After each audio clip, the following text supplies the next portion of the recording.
Hi friends, welcome to my channel. ఇక అహల్య అయితే చాలా టెన్షన్ పడుతూ ఉంటుంది అదితి ఇంద్రాల పెళ్లి గురించి. ఇక అది చూసి గౌతమ్ అయితే అంటూ ఉంటాడు, అదితి గారు, అహల్య గారు, మీరు ఎటువంటి టెన్షన్ పడకండి, ఈ రోజు అటో ఇటో అన్నది తేల్చేసి వస్తాను అని గౌతమ్ అయితే రూమ్ నుంచి బయటకు వస్తూ అలా మెట్ల దిగి హాల్లోకి వస్తూ అనుకుంటూ ఉంటాడు.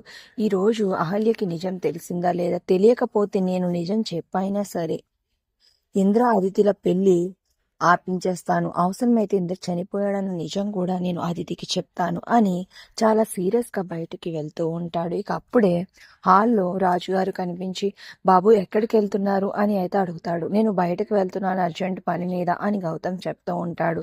లేదు బాబు, మీరేం తినకుండా అలా ఎలా వెళ్తారు, రండి, మీరు ఏమైనా తిని వెళ్దిరిగాను అని బలవంతంగా గౌతమ్ని తీసుకుని వెళ్ళి డైనింగ్ టేబుల్ దగ్గర కూర్చోబెట్టి ఇక వడ్డిస్తూ ఉంటాడు.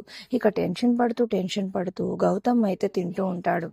ఇక అప్పుడే హాల్లోకి అందరూ కూడా వచ్చేస్తారు, కుటుంబ సభ్యులు.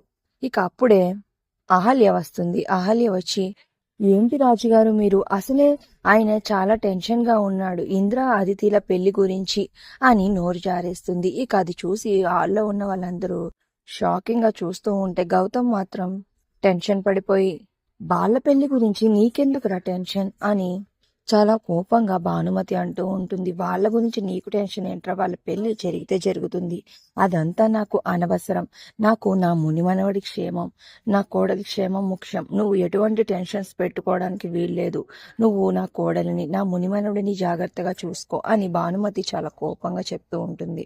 అయినా నీకేంట్రా టెన్షన్ అని భానుమతి అంటూ ఉంటుంది. ఏమీ లేదు బామ్మ, ఇంకా అదితి ఇంద్రాల పెళ్లి గురించి ఆలోచిస్తున్నాను, 2 రోజులే ఉంది కదా ఏర్పాట్లన్నీ ఎలా చేయాలని, అంతే అని గౌతమ్ కవర్ చేస్తూ ఉంటాడు. మరి అహల్య గౌతమ్ ఇంకా ఎన్ని ఇబ్బందులు ఎదుర్కొనున్నారు అనేది నెక్స్ట్ రివ్యూలో తెలుసుకుందాం.